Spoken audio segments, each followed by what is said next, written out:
이번에는 좀 제일 뒤쪽 테이블로 가볼까요? 9번 테이블이 저한테 가장 멀 것 같은데, 네, 한국일보 이성택 기자님, 네, 제일 멀리 계십니다. 네. 예, 대통령님 안녕하십니까. 새해 복 많이 받으십시오. 저 한국일보 이성택 기자입니다. 이번에 여러 가지 방중 성과가 있었다라는 평가가 나오고 있는데요. 그중에서 이제 한반도 평화 안정 관련해가지고 중국이 건설적인 역할을 하는 것으로 이렇게 확인된 부분이 성과로 좀 꼽히고 있습니다. 그리고 이제 이 과정에서 한중이 평화 구축을 위한 창의적 방안을 지속적으로 모색하겠다 이런 결론이 좀 도출됐는데요. 어떤 창의적 방안을 좀 생각하고 계신지 그게 또 한 가지 궁금하고요.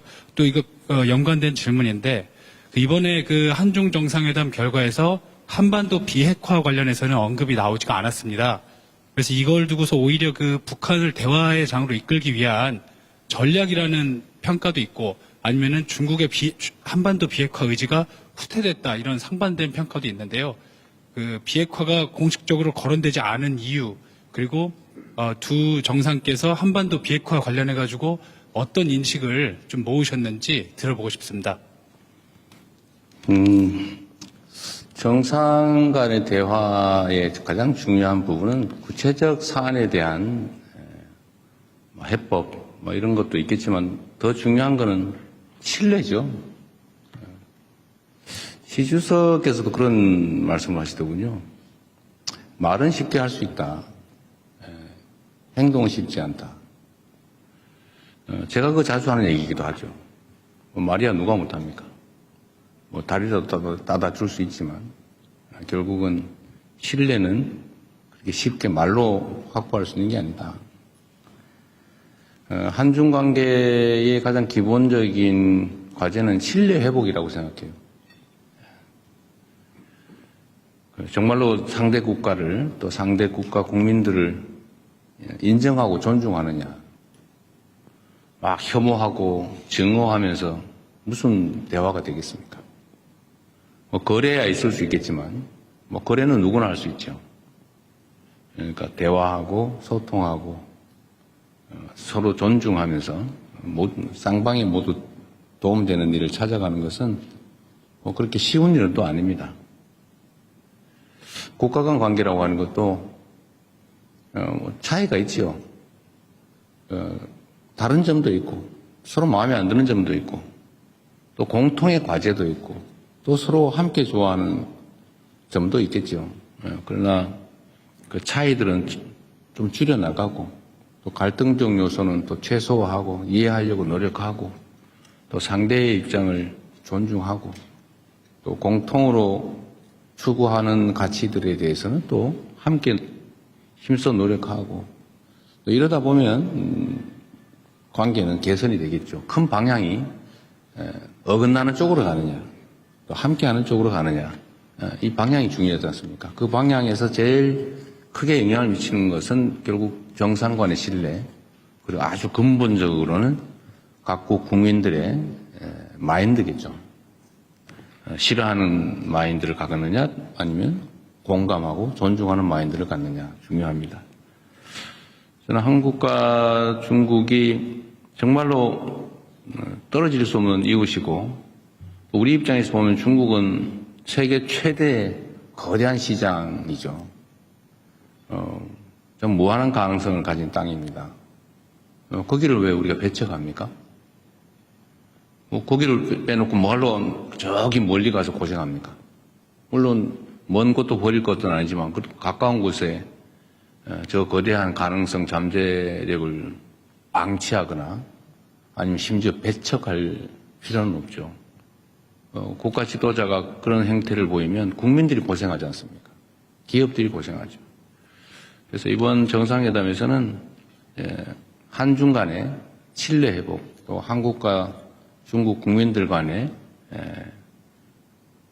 우호적 인식, 공감을 좀 확대하는 데 중점을 뒀다는 말씀을 드리고 그 점에서는 매우 큰 성과가 있었다고 생각합니다.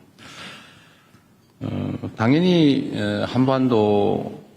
한반도를 중심으로 한 평화와 안정은 중요한 의제이죠. 당연히 아주 긴 시간 깊이 있는 논의를 했습니다.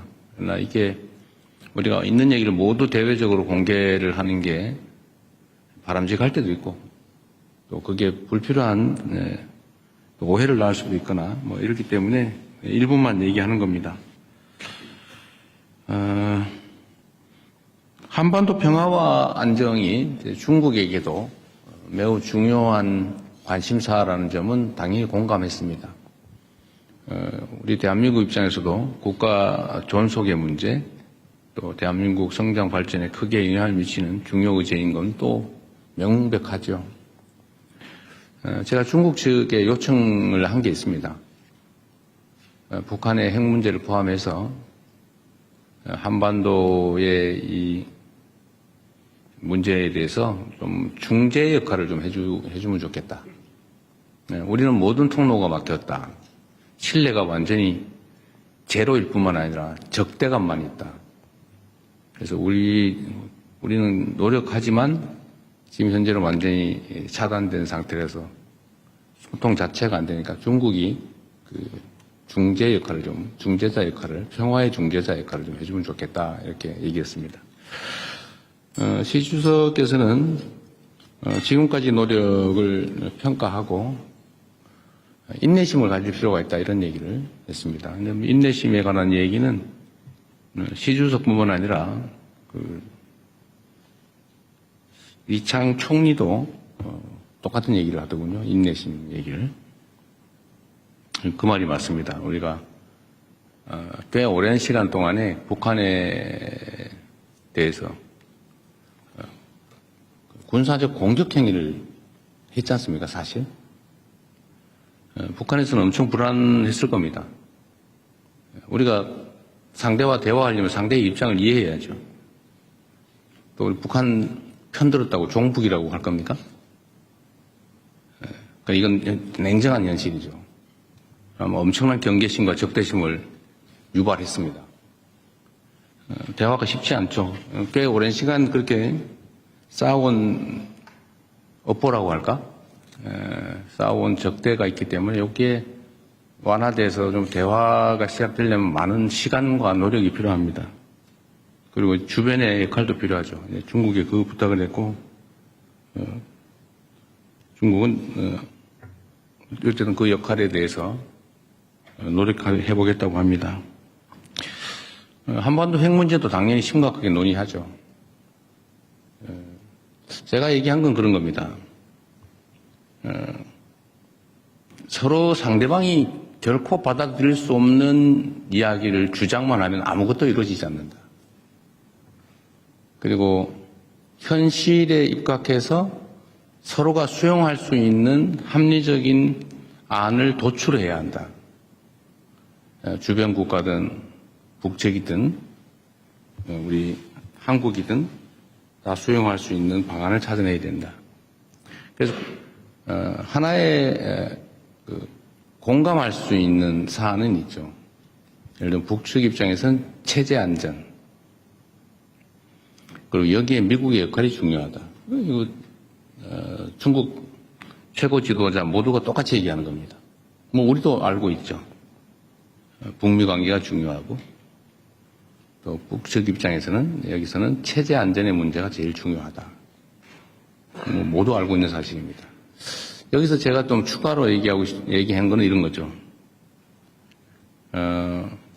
지금 이 상황이 계속 방치되는 것 자체가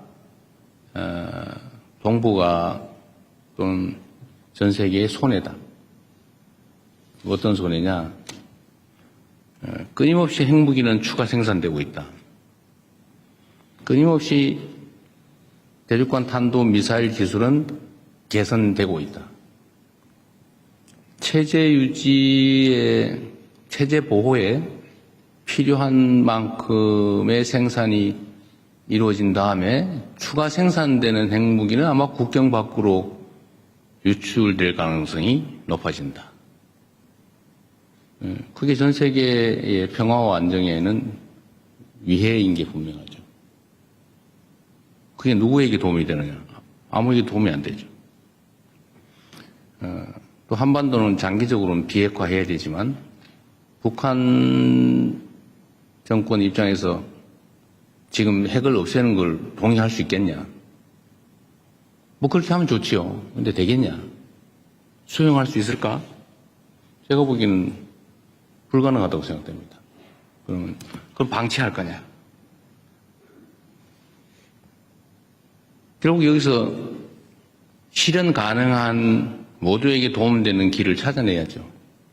그래서 중단하는 거, 현재 상태에서 중단하는 거, 추가 생산을 하지 않고 국외로 핵물질을 반출하지 않고 더 이상 ICBM 개발을 하지 않는 것만도 이익이니까 그 이익을 포기하는 보상 또는 대가를 지급하고 일단 할 수 있지 않냐. 일단. 단기적으로. 그리고 여기 어느 정도 되면 중기적으로 좀 감축해 나가자. 그리고 좀 길게 봐서 한반도, 핵 없는 한반도, 이거는 포기하지만 말아야 한다. 장기적인 목표로. 그래서 이 단기, 중기, 장기 목표를 가지고 우리가 접근해보자. 이때까지 맨날 얘기했던, 우리가 제안했던 안이죠. 이 점을, 이 진정성에 대해서 북측에 좀 충실하게 설명을 해달라라는 부탁을 했습니다. 그렇게 끊임없이 또 시간을 갖고 노력해봐야 되겠죠. 안 하는 것보다 나으니까. 또 해야 되니까. 이런 점에 대해서 중국 측에 공감이 있었다는 말씀을 드립니다. 정말로 많은 노력이 필요해요. 그리고 여기에는 우리 대한민국 국민 여러분의 또 인내와 이해도 필요합니다. 여기에 자꾸 정략적인 이유를 붙여서 자꾸 흔들고 발목 잡고 이러면 아무것도 안 됩니다. 점점 더 상황은 나빠질 뿐이죠. 상황 개선을 위해서 좀 힘을 모아주시면 좋겠다 하는 말씀을 드립니다. 네, 뭐 중요하고 복잡한 의제에서 말이 좀 길었네요. 네, 말씀 잘 들었습니다. 이번에는